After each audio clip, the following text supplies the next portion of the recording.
The email notification pinged at 4:47 p.m. on a Tuesday, just 13 minutes before I was supposed to leave for my anniversary dinner with Marcus. Subject line: Organizational restructuring, your new reporting structure. Before we jump back in, tell us where you're tuning in from. And if this story touches you, make sure you're subscribed. Because tomorrow, I've saved something extra special for you. I didn't need to open it to know what it said. I'd watched the signs accumulate over the past 3 weeks like storm clouds gathering on a clear horizon. The closed-door meetings between Marcus and Patricia Henshaw. The way his phone never left his pocket anymore, always angled away from my view. The sudden business trips that coincided with her conference schedule. But the email made it official. Effective immediately, I would report to Patricia Henshaw, newly appointed Regional Director of Client Relations at Meridian Financial Group. The same Patricia Henshaw who, until 6 weeks ago, had been a mid-level account manager at our Boston branch. The same Patricia Henshaw who'd transferred to Seattle headquarters with a promotion that raised eyebrows across 3 departments.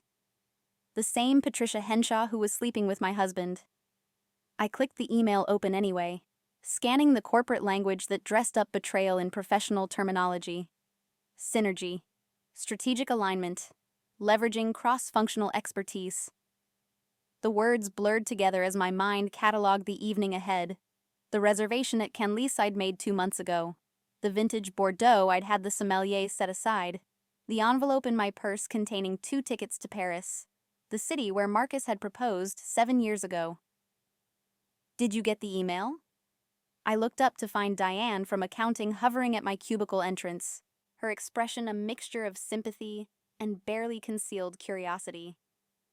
Office gossip traveled faster than our internal network. Just now, I said, keeping my voice neutral. It's such bullshit, Claire. Diane leaned closer, dropping her voice. Everyone knows she's only here because... She stopped herself, but we both knew how that sentence ended.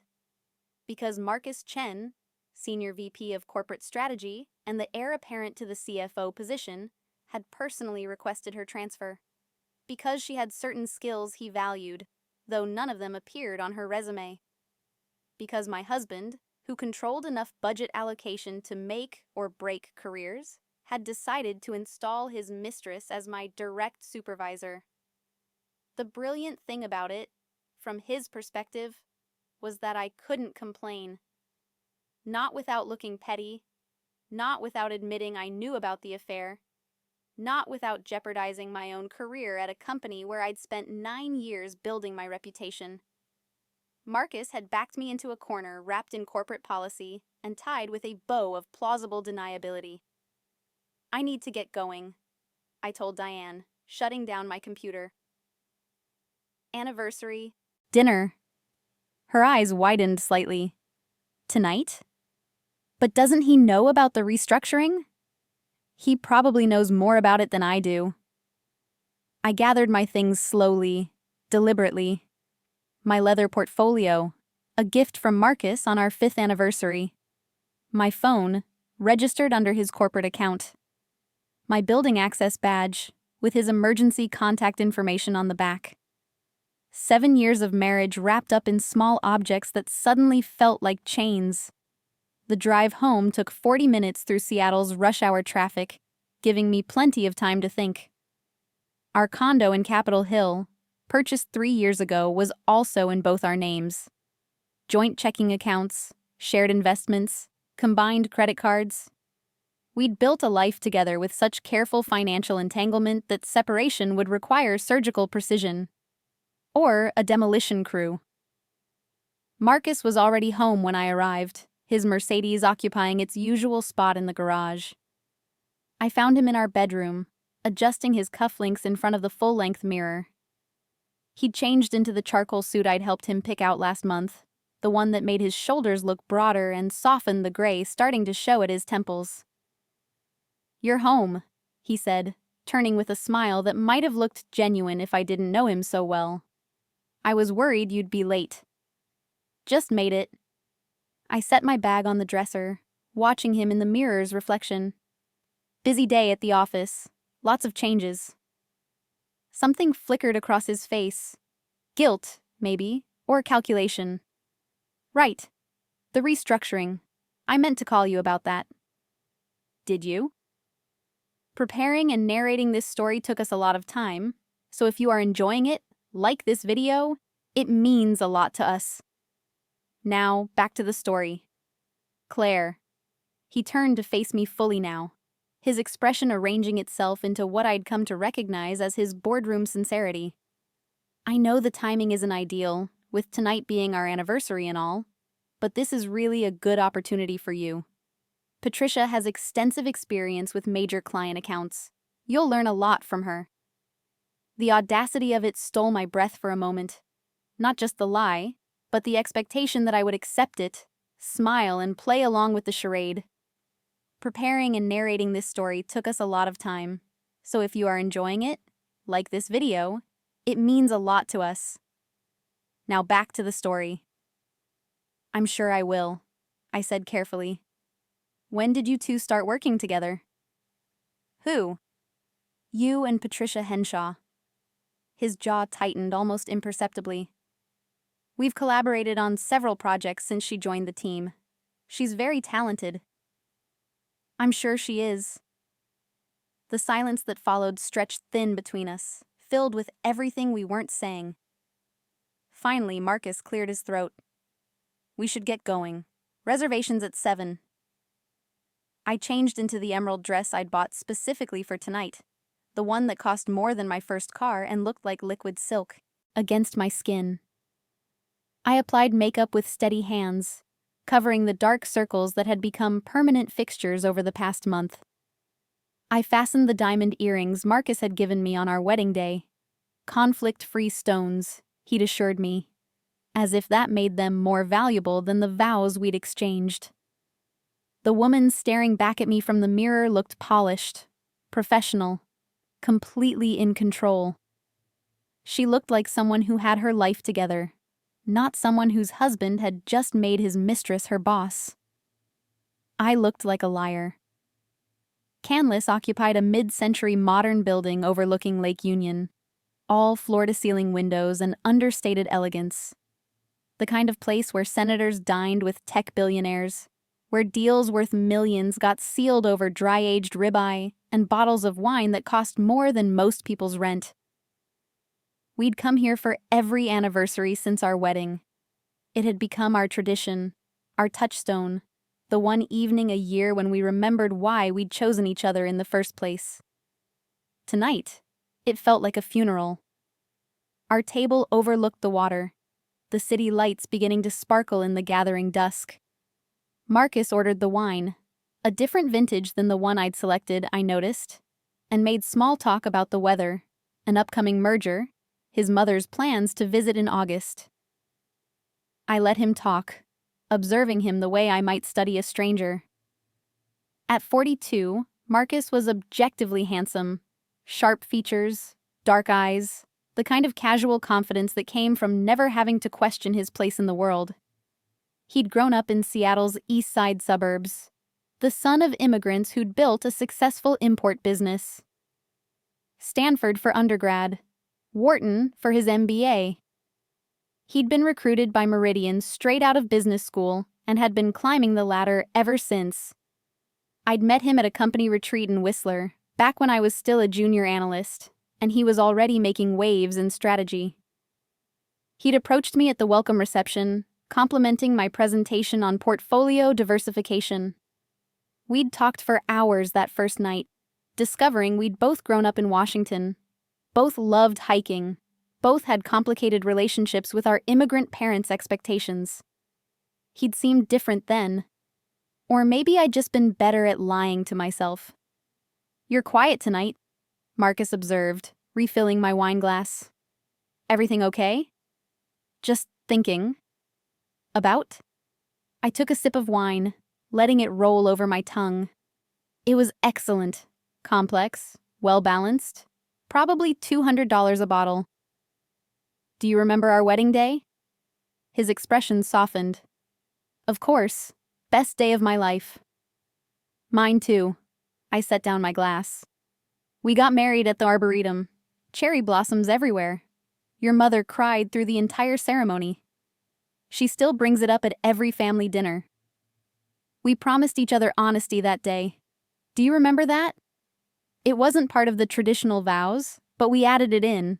I promise to always tell you the truth, even when it's difficult. Marcus had gone very still.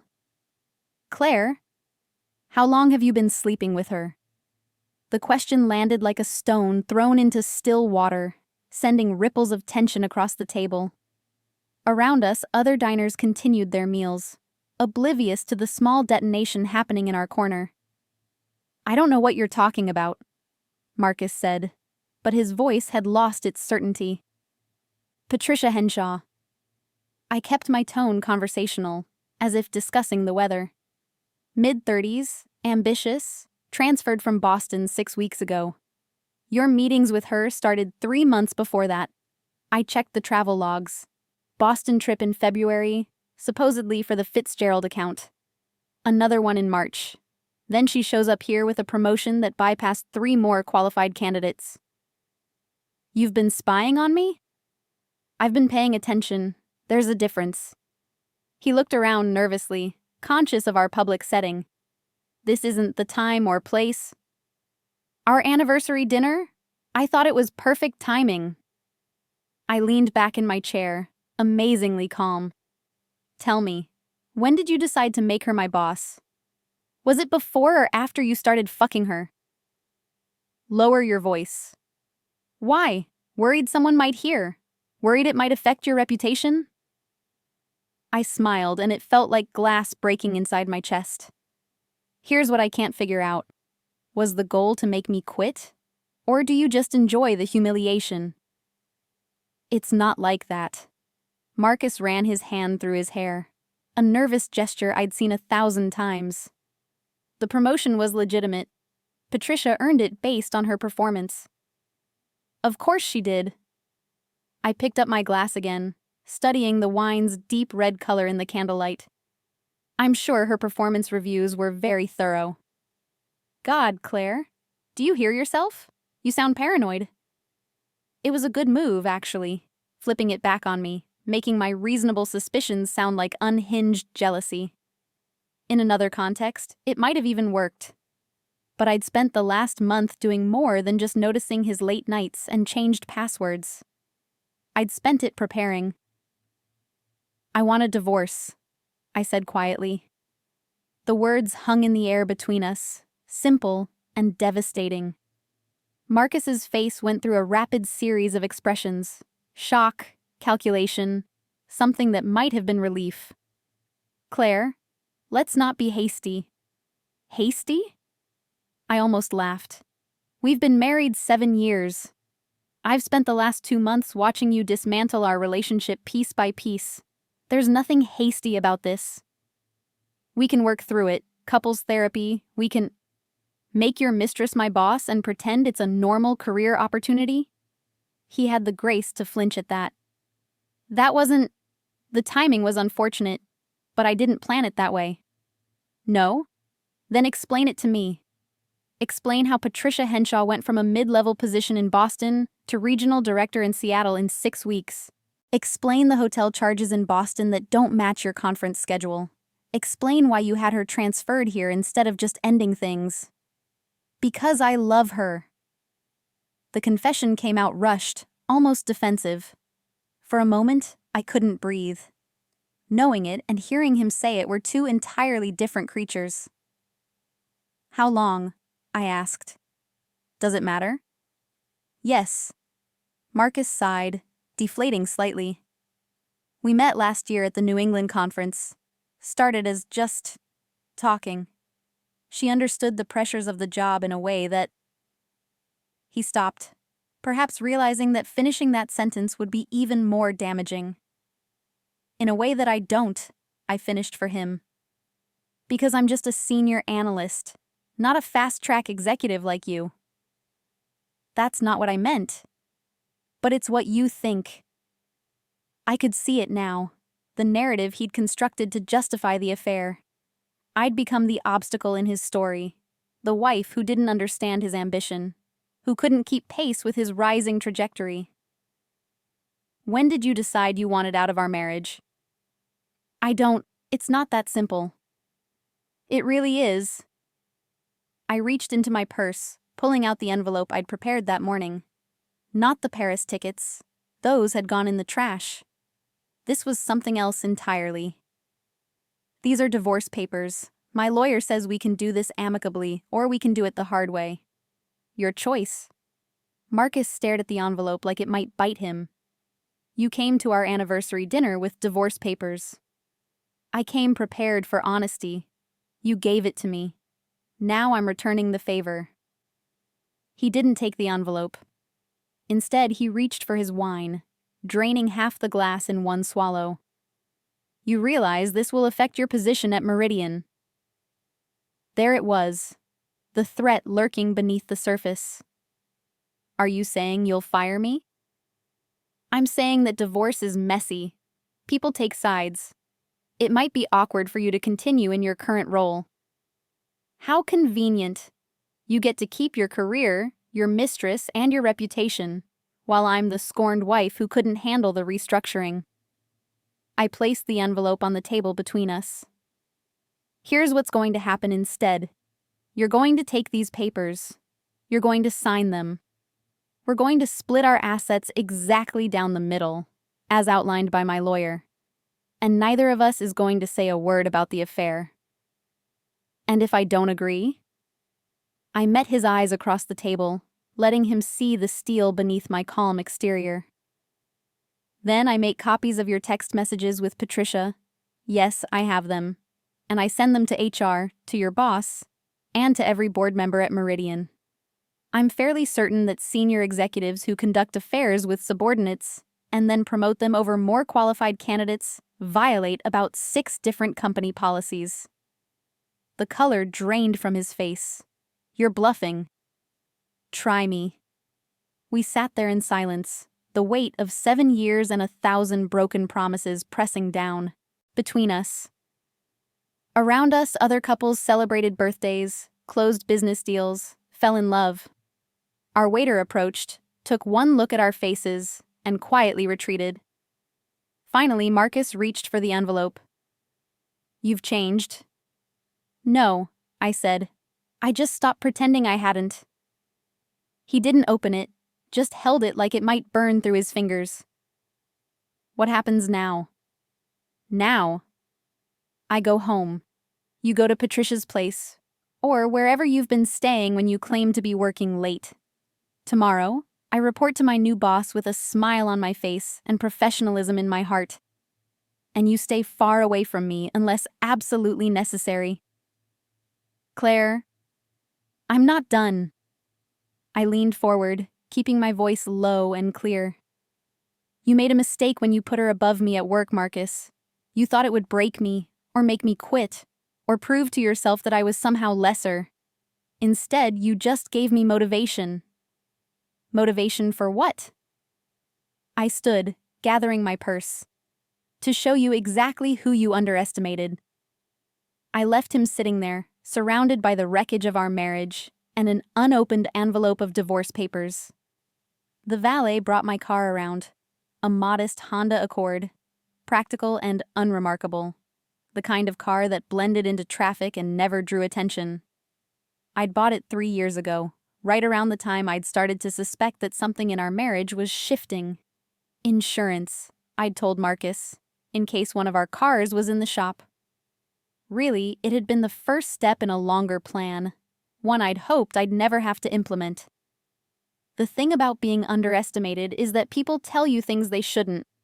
They make assumptions about your capabilities, your awareness, your willingness to fight back.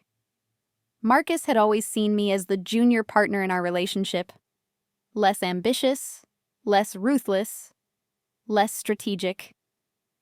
He'd been wrong on all counts.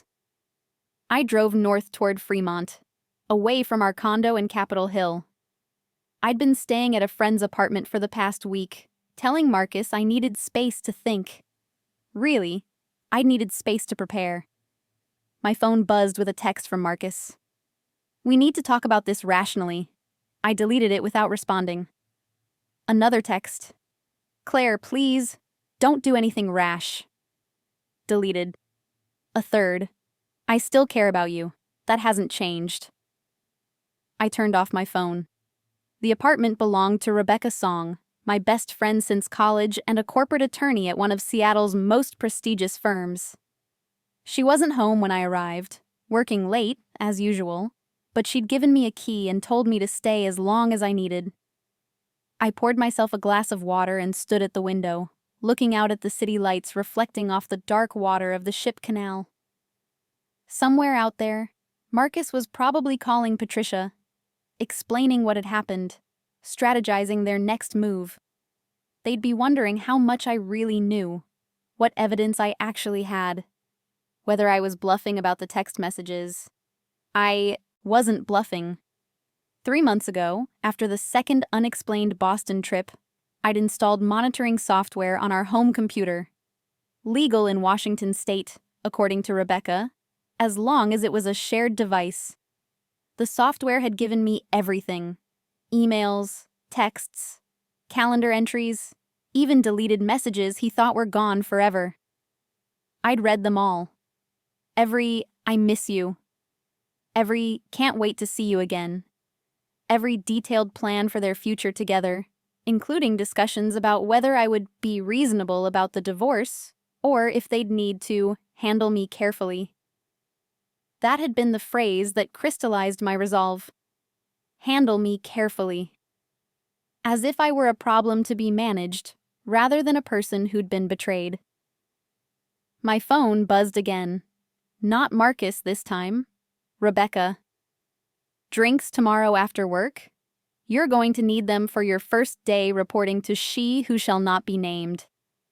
I smiled despite myself and typed back. Definitely. I'll tell you about the anniversary dinner. Oh God, that bad? Let's just say I'm now a free woman, pending paperwork. Finally, proud of you, babe. See you tomorrow. I set down my phone and opened my laptop, pulling up the file I'd been building for the past month.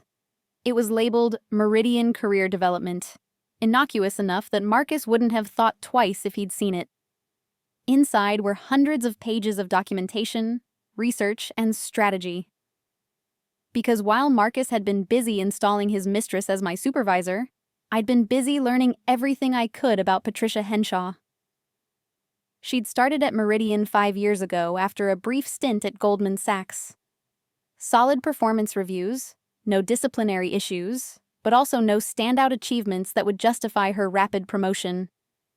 Her client portfolio in Boston had been good but not exceptional. Several mid-sized accounts that generated steady revenue without breaking any records. The transfer to Seattle and her promotion to regional director had raised eyebrows across the company, but no one had officially challenged it. That was how these things worked. People whispered in break rooms and exchanged knowing looks, but corporate politics kept them silent. I'd been silent too for the past 6 weeks. Observing, documenting, learning. I'd learned, for instance, that Patricia's biggest client account, the one she'd supposedly managed brilliantly in Boston, had actually been handed to her after the previous account manager left. She'd inherited the relationship rather than building it from scratch. I'd learned that her extensive experience with major client accounts consisted of 2 years managing 3 portfolios, while I had 9 years managing twice as many. I'd learned that her promotion had bypassed Diane from accounting, who had 12 years of experience and a flawless track record, and Michael Wong from client services, who'd increased his portfolio value by 40% in the past year alone. Most importantly, I'd learned that Patricia Henshaw's appointment as regional director had never been formally approved by the Departmental Oversight Committee. Marcus had used his authority as senior VP to push it through, citing urgent operational needs that allowed him to bypass the normal review process. That last piece of information had come from an unexpected source, James Kirkland, the CFO and Marcus's direct supervisor. I'd run into him at a networking event 2 weeks ago, and he'd mentioned in passing that he'd been surprised by the restructuring announcement. "Didn't even come across my desk," he'd said, nursing a scotch at the hotel bar. Marcus said it was time-sensitive, handled it all through his own budget allocation. First I heard about it was the company-wide email. I'd filed that information away, another piece in the puzzle I was assembling. Tomorrow would be my first day reporting to Patricia Henshaw. I'd walk into the office with my head high, shake her hand, and congratulate her on her promotion. I'd be professional, courteous, and completely accommodating. Because I'd learned something else in my 9 years at Meridian Financial Group. Sometimes the best revenge wasn't dramatic confrontation or explosive revelation. Sometimes it was patience, preparation, and letting people destroy themselves with their own incompetence. Patricia Henshaw had been promoted far beyond her capabilities. She'd been given a position she wasn't qualified for, managing portfolios she didn't understand, with responsibilities she couldn't handle. Marcus had put her in that position because he'd been thinking with something other than his strategic brain. And I was going to let her fail, not sabotage her, nothing that obvious, just not save her, not cover for her mistakes, not mentor her through the challenges she didn't have the experience to handle. Every question she asked, I'd answer truthfully but minimally. Every task she delegated, I'd complete exactly as specified, even when I knew there was a better approach. Every client meeting she mishandled, I'd document carefully and forward to the appropriate oversight committees. I'd be the perfect employee, following every instruction to the letter while she slowly revealed herself as the Peter principle in action, someone promoted to their level of incompetence. It would take time, months probably. But I had time now. I had clarity, and I had nothing left to lose. My phone lit up with another text from Marcus. I read the papers. Some of these terms are unreasonable. We should negotiate. I typed back, "My lawyer's number is on page 3. Have your attorney contact her. Don't contact me again unless it's work-related." His response came immediately. "This is why you're not executive material, Claire. You're too emotional." I stared at that message for a long moment, feeling the familiar sting of his casual cruelty. Then I screenshotted it and added it to my growing file of evidence, just in case I needed it later. Because that was the thing Marcus had never understood about me. I wasn't too emotional. I was emotional enough to care when I was being undermined, strategic enough to document it, and patient enough to wait for the perfect moment to act. He'd always mistaken my kindness for weakness, my accommodation for inability. He'd spent 7 years married to me, and never once suspected that the woman who smiled through his late-night work calls and never complained about his weekend trips might be keeping her own careful records. Tomorrow, I'd walk into Meridian Financial Group and begin the most important performance of my career. I'd play the role of the dutiful employee, the professional colleague, the woman who'd accepted her new reporting structure with grace and maturity. And while I played that role, I'd be watching, waiting, and gathering everything I needed to prove that Patricia Henshaw's promotion had been nothing but nepotism dressed up as merit. The system would do the rest.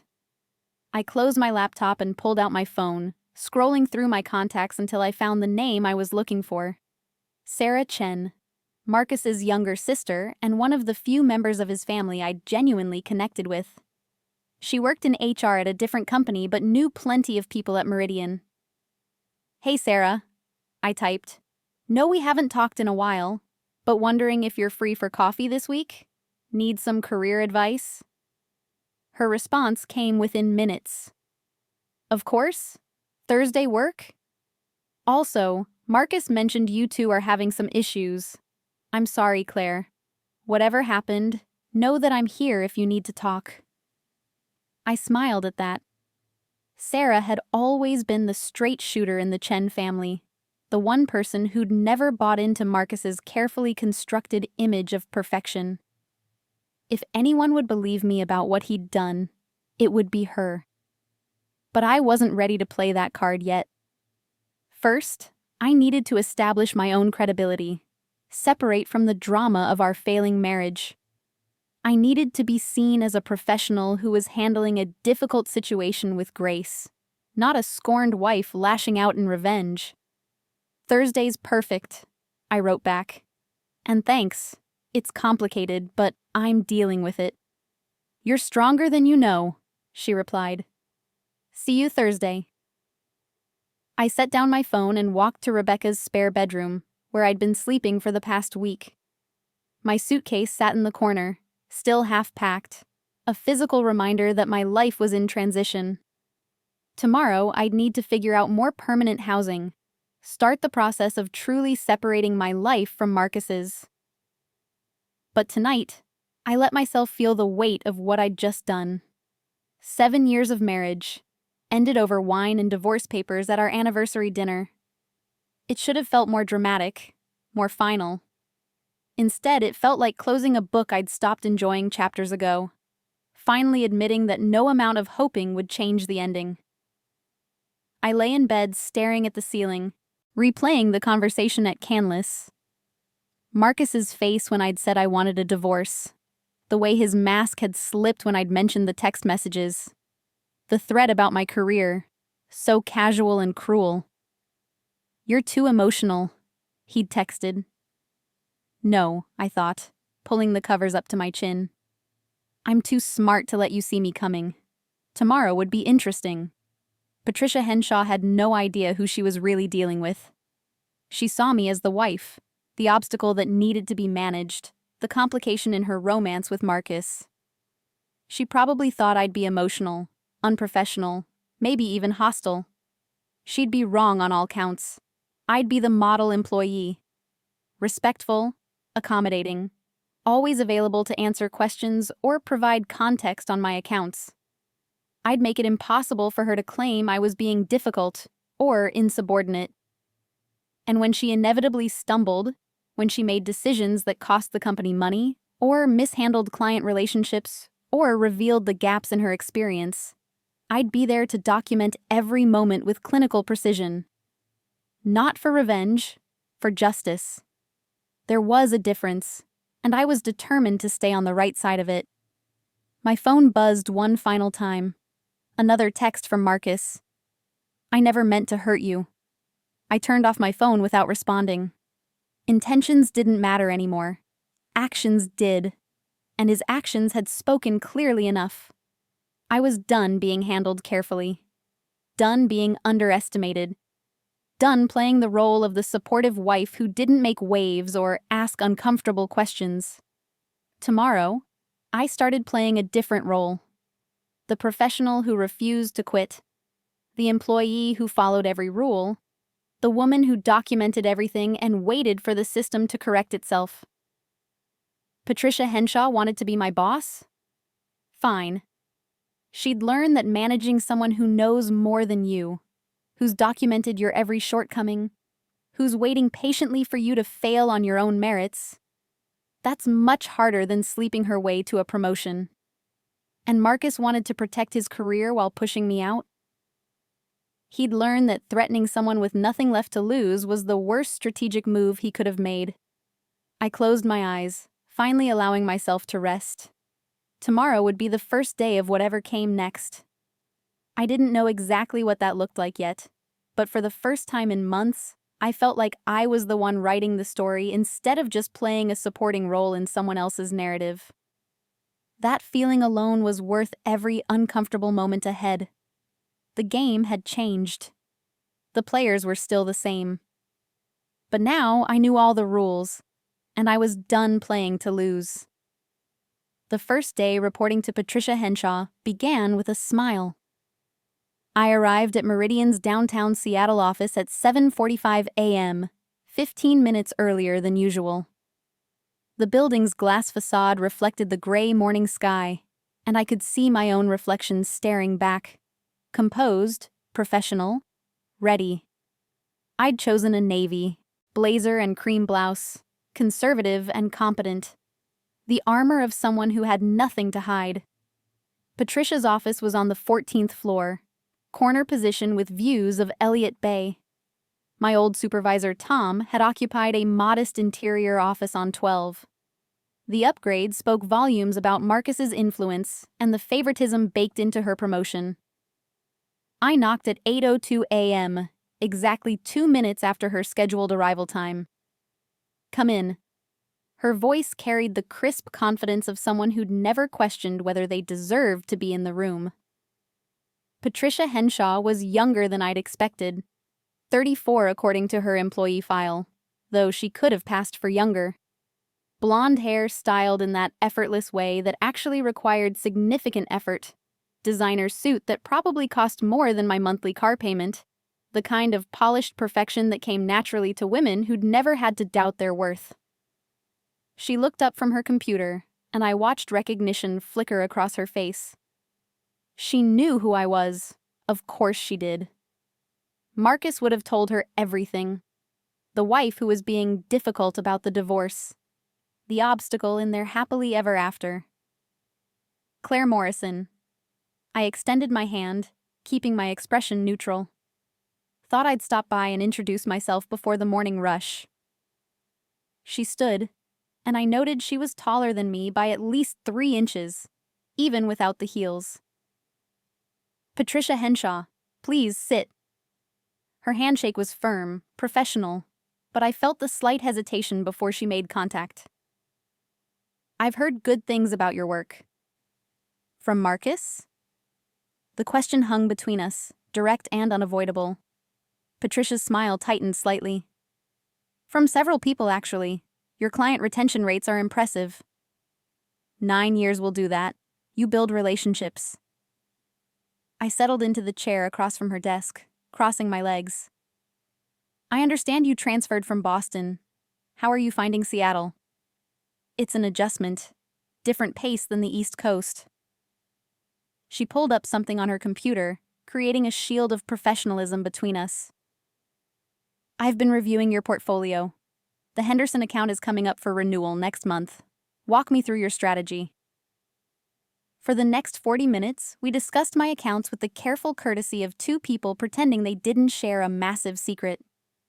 Patricia asked questions that revealed her inexperience, focusing on short-term revenue instead of long-term relationship building, missing key details about client histories, suggesting approaches that sounded good in theory, but would alienate the sophisticated investors I managed. I answered each question thoroughly, professionally, never once pointing out the flaws in her thinking. When she suggested I push harder on the Henderson account to increase their investment allocation, I simply nodded and said, "I'll take that under advisement." What I didn't say: Henderson had been with Meridian for 15 years and valued trust over aggression. Pushing too hard would send them straight to our competitors. What I didn't say: I knew exactly how to handle Henderson because I'd been managing them for 6 years, longer than Patricia had been with the company. What I didn't say: Patricia's suggestion revealed she'd never actually managed a high-net-worth client portfolio, despite her resume claims. I documented it all in my mental ledger, adding it to the growing pile of evidence. "I think that covers it," Patricia said finally, glancing at her watch. "Let's plan weekly check-ins. Fridays at 4? "Perfect." I stood, gathering my things. "Looking forward to working with you." "Claire." She stopped me at the door, her expression shifting to something that might have been sympathy or might have been calculation. "I know this situation is complicated, but I want you to know that I take my role seriously. Your career trajectory isn't going to be affected by personal matters." The lie was so smooth, so practiced, that I almost admired it. "I appreciate that, Patricia.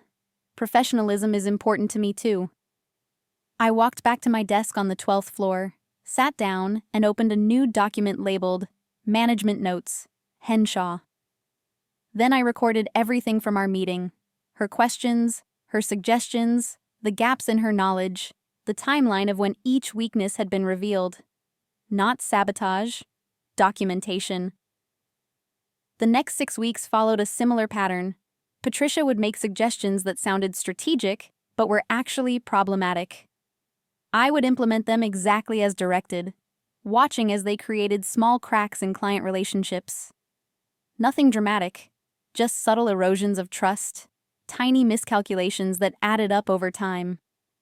When the Henderson account expressed concern about our new aggressive approach, I forwarded their email to Patricia with a simple note. FYI, client feedback on our revised strategy. When the Morrison portfolio, no relation, threatened to reduce their allocation after a tone-deaf pitch Patricia had insisted I deliver, I documented the call and CC'd Patricia on my summary. When the Westfield Group complained about lack of communication, I showed them the email chain where Patricia had denied my request for an in-person meeting, insisting a phone call was sufficient. I wasn't creating problems. I was just stepping aside and letting Patricia's inexperience speak for itself. Meanwhile, my coffee date with Sarah Chen had blossomed into a genuine friendship renewed. She'd been horrified but not surprised when I told her about Marcus and Patricia, and even less surprised when I mentioned Patricia's questionable promotion. Marcus always did think he was smarter than everyone else, she'd said over lattes at a Ballard cafe. What are you going to do? My job. Professionally and thoroughly. She'd studied me for a long moment. You've changed, Claire. You seem clearer. Divorce does that, strips away the fog. What I didn't tell Sarah, what I didn't tell anyone, was that I'd started having conversations with other firms. Quiet, discreet conversations. LinkedIn messages that led to coffee meetings that led to formal interviews. I wasn't ready to leave Meridian yet, but I was building my exit strategy. Because I'd realized something important. I didn't need to destroy Patricia or expose Marcus. I just needed to be somewhere else when their house of cards collapsed. The pivot point came in week 7, during the quarterly review meeting. James Kirkland, the CFO, had called a performance assessment for all regional directors. Patricia had been nervous all week, asking me to prepare reports and summaries, coaching her on key talking points. I'd provided everything she asked for, thorough and accurate, watching as she tried to absorb 9 years of institutional knowledge in 6 days. The meeting was scheduled for 2 p.m. on a Thursday. I wasn't required to attend, but Patricia had requested I be there for support on technical questions. The conference room was on the executive floor, all windows and expensive furniture. Besides Patricia and Kirkland, there were 4 other department heads, including Marcus, who carefully avoided meeting my eyes. Patricia's presentation started strong. She'd memorized the key metrics I'd provided, and her confidence was evident in those first 10 minutes. But then Kirkland started asking questions. The Henderson account, he said, scrolling through his tablet. They reduced their allocation by 30% last month. Can you walk me through what happened? Patricia glanced at me, and I could see the panic forming behind her professional mask. There were some concerns about our investment approach. Claire can speak to the specifics. I'm asking you, Kirkland said mildly. You're the regional director. Right. Yes. Patricia straightened. Henderson felt we were being too aggressive with growth recommendations. We've adjusted our strategy to be more conservative. Adjusted how? We're focusing more on their comfort level with risk management. Kirkland's expression didn't change, but I saw Marcus shift uncomfortably in his seat. Patricia, Henderson's portfolio is 80% bonds and treasury securities. They're one of our most conservative clients. In what universe is recommending growth stocks considered understanding their comfort level? Patricia's composure cracked.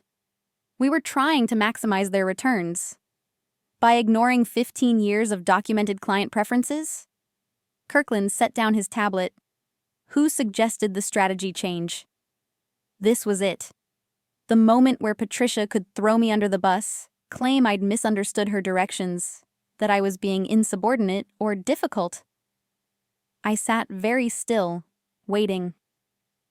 I did, Patricia said quietly. I thought fresh perspective might increase engagement. I felt something shift in my chest. She'd taken responsibility. It was the wrong answer strategically. She should have deflected, spread blame, protected herself. But it was honest, and that counted for something. Kirkland nodded slowly. I appreciate you owning it, but fresh perspective without understanding context is just noise. Marcus, you recommended Patricia for this position. Want to explain why she wasn't briefed on major account histories? Marcus straightened. Patricia has extensive experience from Boston. We felt she could bring new energy to the division. Energy isn't the same as competence. Kirkland's tone remained conversational, but his words landed like hammer blows. We've seen a 12% decrease in client satisfaction and an 8% reduction in portfolio allocations since the restructuring. That's not fresh perspective. That's mismanagement. The silence in the room was absolute. I watched Patricia's face cycle through emotions: embarrassment, anger, fear. Beside her, Marcus had gone pale. I'm recommending a review of the regional director position, Kirkland continued. Patricia, you'll maintain your current role pending the outcome, but we need to see significant improvement in Q4. Marcus, we need to discuss your recommendation process. This meeting is adjourned. As people filed out, Marcus caught my eye. His expression was complicated: anger, worry, and something that might have been admiration. I looked away first. Patricia stayed seated, staring at the table. After a moment, I walked over to her. You didn't have to take the fall alone, I said quietly. You could have blamed me. She looked up, and I was surprised to see tears threatening at the corners of her eyes. You gave me everything I asked for. Every report, every recommendation. The mistakes were mine. For the first time since I'd learned about the affair, I felt something other than anger toward this woman. Not forgiveness, not yet, maybe not ever, but recognition. She was in over her head, promoted beyond her capabilities, and she knew it. The Henderson account, I said carefully. They value relationships over returns. Always have. If you want to rebuild that connection, I can set up a meeting, not to push products, just to listen. Why would you help me? Because I'm good at my job. And because... I paused, choosing my words carefully. Because you're not my enemy, Patricia. You're just someone who made bad choices for what probably felt like good reasons at the time. She studied me for a long moment. He said you'd be vindictive, that you'd try to sabotage me. Marcus says a lot of things. I picked up my portfolio. Most of them are about protecting Marcus. I left her there and returned to my desk, where I found an email from Kirkland's assistant. Mr. Kirkland would like to meet with you tomorrow at 9 a.m. Please confirm. I confirmed. That night, Rebecca opened a bottle of expensive wine to celebrate what she called my corporate warfare victory. I didn't feel victorious. I felt tired and strangely empty, like I'd won a game I'd never wanted to play. You should be proud, Rebecca said, refilling my glass. You handled it perfectly. Professional, documented, no emotional outbursts. I know. But I spent 6 weeks watching someone struggle instead of helping them. That's not who I wanted to be. Rebecca set down the wine bottle. Claire, she's sleeping with your husband. She took a promotion she didn't deserve. She became your boss specifically to humiliate you. You don't owe her anything. I know that too. I swirled the wine in my glass. But maybe I owe myself something better than revenge. The meeting with Kirkland the next morning changed everything. His office was corner suite, top floor, with a view that stretched from the Space Needle to Mount Rainier. He gestured me to a seat and didn't waste time on pleasantries. 9 years with Meridian, he said, pulling up my employee file. Consistent performance, excellent client retention, multiple commendations. Why aren't you a regional director? The question caught me off guard. I haven't pursued that track. Why not? Personal reasons. My husband's career took priority. Your soon-to-be ex-husband, Kirkland corrected. I heard about the divorce. I'm sorry. Thank you.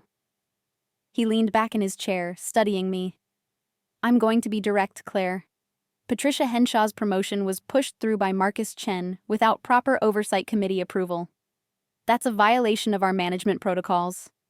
I'm in the process of unwinding that decision. My heart started beating faster. What does that mean? It means Patricia will be returning to an account management position, equivalent to what she held in Boston. We'll be reopening the regional director search through proper channels. He paused. I want you to apply. Me? You've been doing the job already, haven't you? Supporting Patricia, managing her mistakes, keeping the clients from jumping ship. The only difference is you haven't had the title or the salary. He wasn't wrong. What about Marcus? What about him? Won't this create conflict? His wife, ex-wife, getting the position his girlfriend was removed from? Kirkland's expression hardened. Marcus Chen's personal relationships are not company policy. His judgment has been compromised, and that's being addressed separately. The question is whether you want the job. I thought about Patricia, struggling in meetings. I thought about Marcus, who'd used his power to benefit his mistress while undermining his wife. I thought about 9 years of careful work, of being overlooked and underestimated, of playing support while others took credit. Yes, I said. I want the job. Good. Application deadline is Monday. I'll expect to see your name on the list. He stood, extending his hand. And Claire? This isn't charity. You've earned this opportunity. Don't let anyone tell you otherwise. The news spread through the office faster than wildfire. By lunch, everyone knew that Patricia's position was under review and that I'd been meeting with the CFO. The speculation was immediate and intense. I found Patricia at her desk, soon to be former desk, late that afternoon. She was packing a box, her movements mechanical and defeated. I heard, I said from the doorway. She didn't look up. Everyone's heard. I'm a cautionary tale now. The woman who slept her way to a promotion she couldn't handle. That's not fair. Isn't it? She finally met my eyes. I knew what I was doing, Claire. I knew Marcus was married. I knew the promotion was wrong. I told myself it didn't matter because I wanted it so badly. She laughed bitterly. Turns out wanting something doesn't mean you can handle it. I stepped into the office. What will you do now? Return to account management. Try to rebuild my reputation. Maybe transfer back to Boston where everyone doesn't know I'm the woman who... She stopped, shaking her head. I owe you an apology. For everything. I'm not ready for that yet, I said honestly. Maybe someday, but not today. That's fair. She taped up the box. For what it's worth, you'll be good at this job. Better than me. Better than Marcus wanted to admit. After she left, I stood in the empty office, my future office, and felt the weight of what was coming. The position would be official within weeks. I'd be regional director, managing the team, handling the accounts I'd supported for years. And Marcus would have to watch it happen. The divorce papers were signed 4 weeks later in a conference room at Rebecca's firm. Marcus's lawyer had fought several of the terms, but ultimately we'd settled on something close to my original proposal. Equal split of assets, no alimony, clean break. Marcus looked older than I remembered, tired in a way that had nothing to do with sleep. We signed in silence, witnessed by lawyers who'd probably seen 1,000 similar endings. I'm sorry, he said as we stood to leave.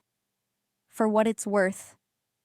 I looked at him, really looked at him, and tried to find some remnant of the man I'd fallen in love with 7 years ago. You made choices, Marcus. We both did. This is just the consequence. Are you going to tell people? About Patricia and me? No. I picked up my copy of the decree. Your reputation will take care of itself. I don't need to help it along. He nodded, relief evident on his face. The regional director position. Congratulations. Thank you. I didn't recommend you for it, he said, and there was something almost defensive in his tone. Kirkland made that decision on his own. I know. That's why it means something. I left him there with his lawyer and his regrets and walked out into a Seattle afternoon that felt crisp with possibility. Rebecca was waiting in the lobby with coffee and a smile. Free woman, she said, handing me a cup. How does it feel? Like standing on the edge of something new. Good new or scary new. Both. My first official day as regional director came with autumn rain and a corner office that still smelled like Patricia's perfume. I spent the morning in meetings, introducing myself to teams, reviewing portfolios with fresh eyes. At lunch, I found a card on my desk. Inside, Patricia had written, "You were right about Henderson. They just wanted someone to listen. Good luck with everything. You earned this." I tucked it into my desk drawer, a small acknowledgement of complicated truths. That evening, Sarah invited me to dinner at her place, a casual gathering with a few of her friends. You need to meet people who aren't connected to Marcus or Meridian, she'd insisted. Fresh start, fresh faces. I almost declined. It felt too soon, too raw. But then I thought about the past months, the discovery, the confrontation, the slow unraveling and rebuilding. I'd spent so much time responding to what Marcus had done, reacting to Patricia's presence, navigating corporate politics. Maybe it was time to start making active choices instead of reactive ones. The dinner was comfortable. Good food, easy conversation, people who knew nothing about my marriage or my career struggles. One of Sarah's friends, Daniel, was a marine biologist who spent 20 minutes enthusiastically explaining the social structures of octopuses. Another, Lisa, was an artist who painted abstract cityscapes and had strong opinions about Seattle's coffee culture. For the first time in months, I laughed without calculating the implications. You should do this more often, Sarah said as she walked me to my car. The laughing thing. It suits you. I'm working on it. How's the new position? Overwhelming. Exciting. Terrifying. I unlocked my car. Everything I didn't know I needed. And Marcus? Is someone I used to know. Sarah hugged me, quick and fierce. I'm proud of you, Claire. For all of it. The divorce, the job, the way you handled everything without losing yourself. As I drove back to my apartment, my own apartment now, a small one-bedroom in Fremont that was entirely mine, I thought about Sarah's words. Had I lost myself? Or had I found something I'd buried years ago beneath the role of supportive wife and overlooked employee? The truth was probably somewhere in between. 3 months into my new position, I ran into Patricia in the elevator. She'd stayed with Meridian, taking a lateral position in client services. We'd avoided each other carefully, our professional interactions brief and courteous. Claire, she said as the doors closed. I wanted to tell you, I'm transferring back to Boston. Fresh start. When? End of the month. She stared at the floor numbers ticking upward. I wanted to apologize. Properly. Not just for the promotion or the position, but for everything. I convinced myself that what Marcus and I had was worth it, that you were just an obstacle. I was wrong. The elevator stopped on my floor. I held the door open. I hope Boston gives you what you're looking for. Patricia, really? She looked surprised. Thank you. And Claire? He's still calling me. Marcus. Saying he made a mistake, that he wants to work things out. What did you tell him? That I'm not interested in being someone's backup plan. She smiled sadly. Took me a while, but I finally learned that lesson. I stepped out of the elevator, turning back to face her. Good luck. The doors closed between us, a final punctuation mark on a complicated chapter. 6 months after my divorce was finalized, Meridian promoted me to Senior Regional Director, overseeing 3 states and twice the territory. The announcement came with a significant raise, a larger office, and a company car. Marcus had left Meridian 2 months earlier, taking a position at a competitor for less money and less prestige. The CFO position had gone to someone else, someone whose judgment wasn't compromised by personal entanglements. I didn't gloat. I didn't celebrate his fall. I barely thought about him at all. Because I'd learned something important through this entire mess. Revenge wasn't about destroying someone else. It was about refusing to let their actions destroy you. It was about showing up, doing the work, documenting the truth, and letting consequences unfold naturally. Marcus had underestimated me. Patricia had been used by him. I'd been hurt by both. But in the end, I'd survived by staying true to my own principles, even when it would have been easier to burn it all down. 1 year after that email notification that changed everything, I sat in my office watching the Seattle skyline and felt something I hadn't felt in a long time. Contentment. Not happiness exactly. That felt too simple for everything I'd experienced. But peace with my choices, pride in my work, and possibility for whatever came next. My phone buzzed with a text from Daniel, the marine biologist. We'd been dating for 3 months, taking it slow, learning each other without the weight of shared history. Dinner tonight? There's a new octopus documentary I think you'll love. I smiled and typed back, perfect. Your place or mine? Life wasn't a movie where the wronged wife got dramatic revenge and a perfect ending. It was messier than that, more complicated. Sometimes the people who betrayed you faced consequences. Sometimes they didn't. Sometimes you got promoted. Sometimes you just got through the day. But standing on the other side of betrayal, I'd learned that I was stronger than Marcus ever gave me credit for. I was capable of patience when anger would have been easier. I was professional when emotion would have been justified. I was strategic enough to play the long game, even when the short game promised satisfaction. And most importantly, I'd learned that my worth wasn't defined by his opinion of me, or Patricia's position above me, or any external validation. It came from knowing that when everything fell apart, I'd held on to my integrity even when it would have been easier to let go. The white city stretched out before me, full of possibility and challenge and unknown futures.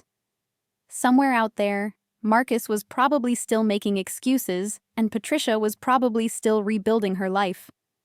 But their stories weren't mine to tell anymore. This was my story now. And I was just getting started. The end up next. You've got 2 more standout stories right on your screen. If this one hit the mark, you won't want to pass these up.